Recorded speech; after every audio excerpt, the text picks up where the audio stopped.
नमस्कार, आगडी वेगळी रेसिपीमध्ये तुम्हा सगळ्यांचे मनापासून खूप खूप स्वागत आहे।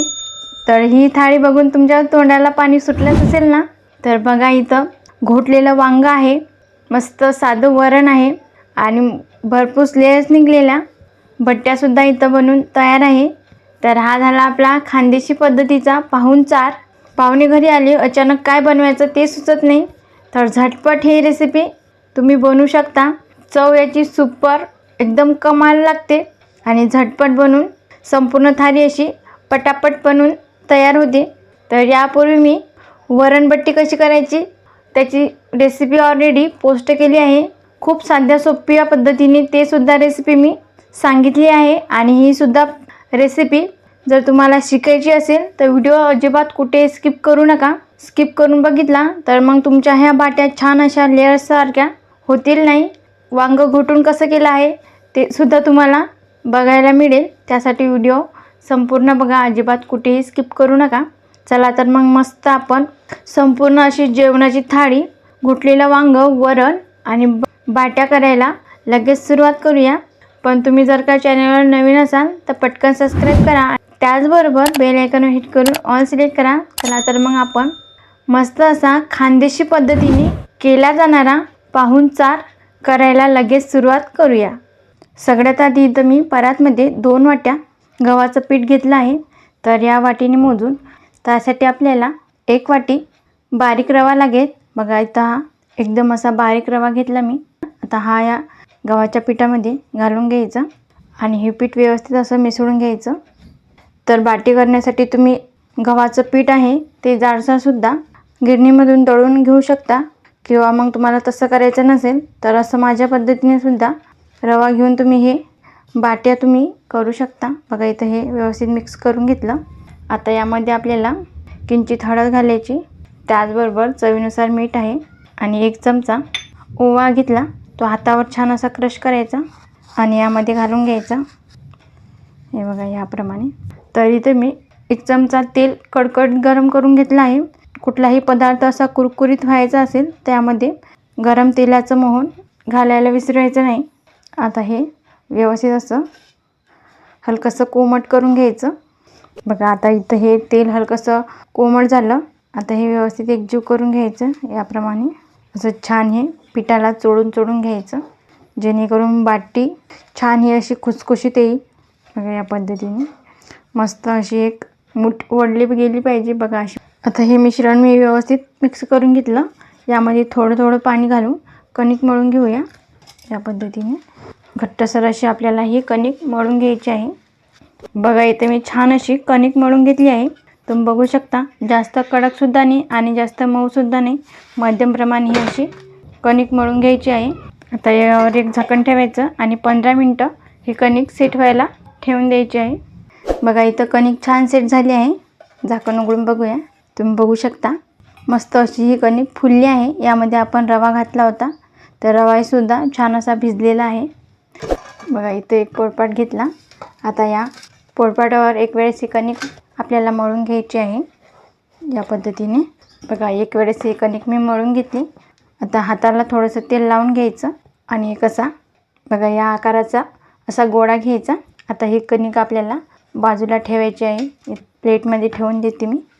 आता आपल्याला याची एकदम अशी पातळ पोळी लाटून घ्यायची आहे।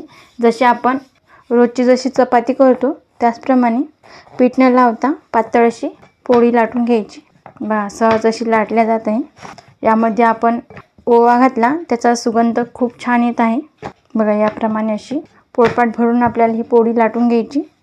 बघा, इथे पोळपाट भरून चपाती लाटून घेतली। आता आपल्याला ही फोल्ड करायची आहे। बघा, या पद्धतीने आणि यावर आपल्याला तेल लावून घ्यायचं। आता दुसरीसुद्धा बाजू यामध्ये अशी फोल्ड करून घ्यायची आहे। बघा, या पद्धतीने याला सुद्धा व्यवस्थित असं तेल लावून घ्यायचं। आता ही बाजू आपल्याला हलकीशी यामध्ये अशी दुबळून घ्यायची आणि हे सुद्धा या बाजूला हलकीशी अशी दुबळून घेऊया, जेणेकरून याचे लेयर्स निघतील आणि हे यामध्ये अशी हलक्या हाताने अशी फोल्ड करून घ्यायची आहे। बघा, हलक्या हाताने असा गोळा करून घ्यायचा, जेणेकरून लेयर्स या छान निघतील। याच पद्धतीने अशीच पोळी लागते आणि सगळे उंडे असेच करून घेणार आहे. बघा इथं एका पातेल्यामध्ये मी 4 ते 5 ग्लास पाणी मी घालून घेतलं. बघा अर्ध पातेलं असं पाणी घ्यायचं आहे. त्याचसोबत बघा इथं 5 उंडे करून तयार झाले आहे. आता इथं मी एक अशी चाळणी घेतली. बघा याला असं तेलाने व्यवस्थित ग्रीस करून घेतलं. आता हे उंडे आपल्याला या चाळणीवर ठेवून द्यायचे आहे वाफवण्यासाठी, किंवा मग तुम्ही इडली पात्राचं जे भांडं असते त्यामध्ये सुद्धा हे वाफवून घेऊ शकता. बघा इथं पाण्याला छान अशी दणकून उकळी आणून घ्यायची आहे. तुम्ही बघू शकता मस्त अशी पाण्याला दणकून उकळी आली आहे. आता यावर आपल्याला जे गोळे करून घेतले आपण बाटीसाठी ते ठेवून द्यायचे. गॅस मंद आचेवर करून घ्यायचा आणि यावरती एक झाकण ठेवायचं. तर 8 ते 9 मिनिटासाठी आपल्याला हे गोळे व्यवस्थित असे वाफवून घ्यायचे आहे. अजिबात कच्चे राहायला नको. बट्टीचे गोळे वाफवायला ठेवले आहे. वाफवून होतात तोवर आपण बाकीचे साहित्यसुद्धा बघून घेऊया. तर इथं वांग्याची भाजी बनवण्यासाठी लागणारे साहित्य पाहूया. तर बघा एक मध्यम आकारामध्ये बारीक कट केलेला कांदा आहे आणि मध्यम आकारामध्ये बारीक कट करून घेतलेला टोमॅटो, खूप सारी कोथिंबीर आहे, 5 ते 6 हिरव्या मिरच्या, लसूण पाकळ्या आहे 5 ते 6 त्या अशा कट करून घेतल्या, अर्धा इंच इतकं आलं, 5 ते 6 कढीपत्त्याची पानं आहे, 1 चमचा जिरे, अर्धा चमचा हळद, चवीनुसार मीठ लागेल. आणि इथं मी 5 ते 6 वांगी कट करून पाण्यामध्ये ठेवली आहे, जेणेकरून ते अशी काळी पडणार नाही. आता सगळ्यात आधी आपल्याला हिरवी मिरची, लसूण, आलं आणि कोथिंबीर याचं छान असं वाटण करून घ्यायचं आहे. तर इथं मी मिक्सरला याचा ठेचा करून घेणार आहे. बघा इथं मी कुकरमध्ये 1 वाटी तुरीची डाळ शिजवून घेतली आहे. तुम्ही बघू शकता मस्त अशी मऊ झाली आहे. तर ही छान अशी घोटून घ्यायची आहे. बघा इथं डाळ मस्त इथं मी घोटून घेतली. आता यामध्ये आपल्याला चवीनुसार मीठ घालायचं आणि किंचित हळद घालूया. आता यामध्ये पाणी घालायचं आहे. तर बघा इथं मी 1.5 ग्लास पाणी घालून घेतलं. आता ही डाळ आपल्याला छान अशी उकळून घ्यायची आहे. सोबतच यामध्ये तेलसुद्धा घालायचं. तर इथं 1 चमचा तेल मी यामध्ये घालून घेते. खाताना वरनं तूप घालायचं, खूप छान लागते. हे वरण असंच मी साधं ठेवत आहे. तर इथं हे वरण छान असं उकळायला ठेवायचं आहे. बघा इथे जवळपास 8 ते 9 मिनटं झाले आहे. झाकण उघडून बघूया. आणि तुम्ही बघू शकता मस्त इथं हे गोळे वाफवले आहे, अजिबात असे चिटकत नाही. सुरी घालून बघूया. जर सुरी क्लीन निघली, गोळे छान व्यवस्थित असे वाफले गेले आहे. बघा ही सुरी एकदम अशी क्लीन निघली आहे. गोळे व्यवस्थित आपले हे शिजलेले आहे. बघा आता गॅस बंद करून घ्यायचा. आता हे गोळे आपल्याला संपूर्णपणे असे थंड करून घ्यायचे आहे. बघा आता इथं मी वरण गॅसवरती ठेवलं आहे. आता आपल्याला छान आहे, फक्त याला एक उकळी काढून घेऊया. तुम्ही बघू शकता वरणाला छान अशी दणकून उकळी आली आहे. तर इथं आपलं वरण बनून तयार आहे. बघा छान असं सुंदर वरण झालेलं आहे. आता कुकर बाजूला ठेवून देऊया. बघा इथं गॅसवर पातेलं गरम करण्यासाठी ठेवलं आहे. यामध्ये 2 चमचे तेल घालून घेऊया. तेल हलकंसं गरम झालं. आता यामध्ये जिरं घालायचं. बघा जिरं छान असं व्यवस्थित फुलून घ्यायचं आहे. बघा जिरं व्यवस्थित फुललं आहे. तर यामध्ये आपण कढीपत्त्याची पानं घालूया. बघा इथं कढीपत्त्याची पानं घालून घेतली. मस्त अशी खमंग फोडणी बसते. आता यामध्ये बारीक चिरलेला कांदा घालायचा आणि कांदा व्यवस्थित हा खमंग होईपर्यंत सोनेरी रंगावर परतून घ्यायचा आहे. कांदा हा मस्त खमंग असा परतला गेला आहे. यामध्ये टोमॅटो घालायचं. अगदी छोटं टोमॅटो आहे, ते बारीक कट करून घेतलं मी. टोमॅटो घालणं ऑप्शनल आहे, नाही घातलं तरी चालेल. आणि टोमॅटो लवकर मऊ पडावं म्हणून यामध्ये चवीनुसार मीठ घालायचं आणि मऊ टोमॅटो असा हा शिजवून घ्यायचा. बघा इथं टोमॅटो मस्त एकदम असा मऊ शिजला आहे.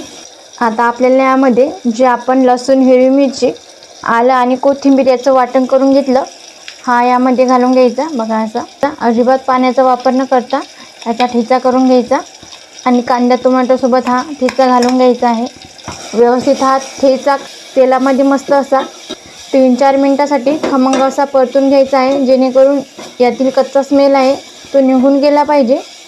बघा इथं 3 ते 4 मिनटासाठी हे मिश्रण व्यवस्थित मी तेलामध्ये खमंग असं परतून घेतलं. यामध्ये हळद घालायची, परत एकदा हे मिसळून घ्यायचं. आता यामध्ये आपल्याला वांगी घालायची आहे. बघा हे अशी मी पाण्यामध्ये ठेवली होती. आता ही वांगी आपल्याला यामध्ये घालायची आहे.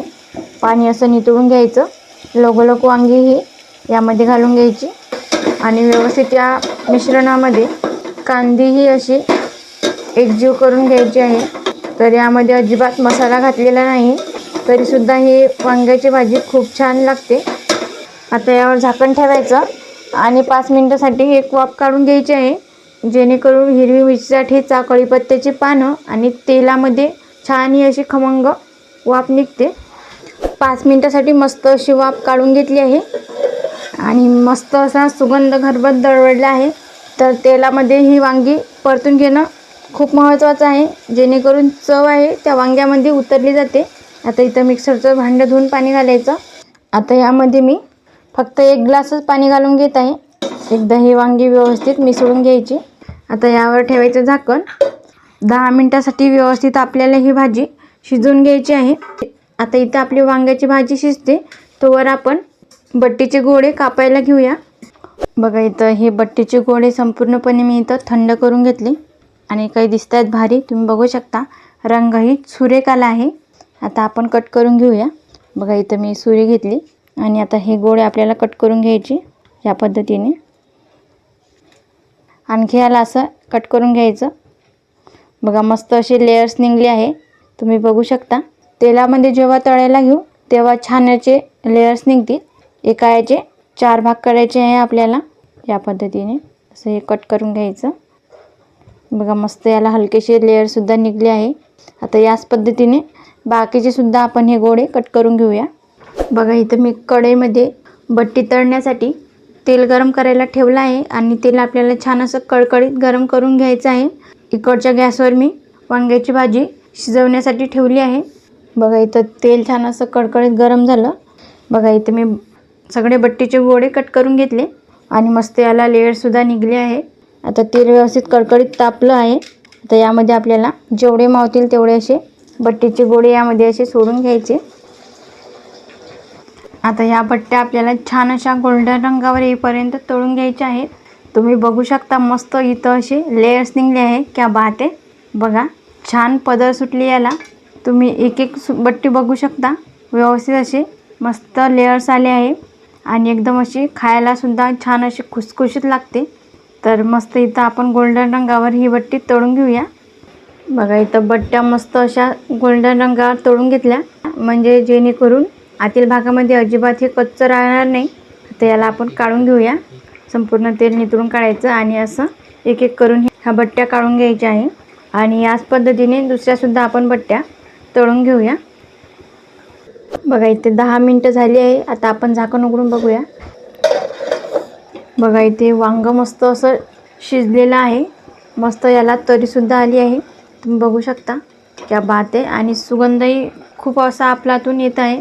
आता आपल्याला हे वांगं घोटून घ्यायचं आहे. तर बघा इथं मी हलकंसं हे वांगं चमच्याच्या साहाय्याने असं घोटून घेते. घोटलेलं वांगं, वरण आणि बट्टी मस्त जेवणाची मजाच वेगळी येते. हे वांगंसुद्धा चवीला असं खूप छान लागते. बघा व्यवस्थित असं हे घोटून घ्यायचं. बघा इथं वांगं मी व्यवस्थित असं घोटून घेतलं आहे. आता लगेच आपण गरमागरम थाळी सर्व करूया. बघा इथं गरमागरम आपली थाळी सजून तयार आहे आणि काय दिसते भारी. बघा मस्त असं गरमागरम वाफरतं घोटलेलं वांगं, गरमागरम वरण आणि गरमागरम बाट्या. व्यवस्थित इथं प्लेट सजून तयार आहे, तुम्ही बघू शकता. छान या बट्ट्या झाल्या आहे. बघा मस्त याला लेयर्स निघले आहे आणि मस्त बाहेरून कुरकुरीत आणि आतून मऊ अशा झालेल्या आहे. बघा क्या बात आहे. खाण्याची मजाच वेगळी येते. खानदेशी पद्धतीचा पाहुणचार बनून तयार आहे. तर या वरणामध्ये तुम्ही तूप टाकून खाऊ शकता, खूप छान लागते. मस्त ह्या बाट्या घ्यायच्या, या वरणामध्ये मस्त असं चुरून खायचं. वांगं घ्यायचं, बट्ट्या मस्त यामध्ये सुद्धा चुरून खायची मजाच वेगळी येते. तर आपला हा पाहुणचार बनवून रेडी आहे. पाहुणे आले अचानक घरी तर त्यांच्यासाठी हे बेस्ट ऑप्शन आहे. तुम्ही झटपट ही रेसिपी करू शकता. तुम्हीसुद्धा एकदा ही रेसिपी नक्की ट्राय करून बघा आणि कमेंटमध्ये सांगायला मात्र अजिबात विसरू नका. तुम्हाला आजची ही रेसिपी इंटरेस्टिंग वाटली तर कमेंट करा. जास्तीत जास्त तुमच्या फ्रेंड फॅमिलीसोबत शेअर करा. तसेच आपली वेगळी रेसिपीला सबस्क्राईब करायला विसरू नका आणि त्याचबरोबर बेल आयकॉन हिट करून ऑल सिलेक्ट करा, जेणेकरून मी छान छान रेसिपी अपलोड करेल त्याचे नोटिफिकेशन तुम्हाला येऊन जाईल। आज वेळात वेळ काढून तुम्ही ही संपूर्ण रेसिपी बघितल्याबद्दल तुम्हा सगळ्यांचे मनापासून खूप खूप धन्यवाद। अशी छान छान रेसिपी तुम्ही सुद्धा बनवून खात जा। भेटूया नेक्स्ट व्हिडिओमध्ये।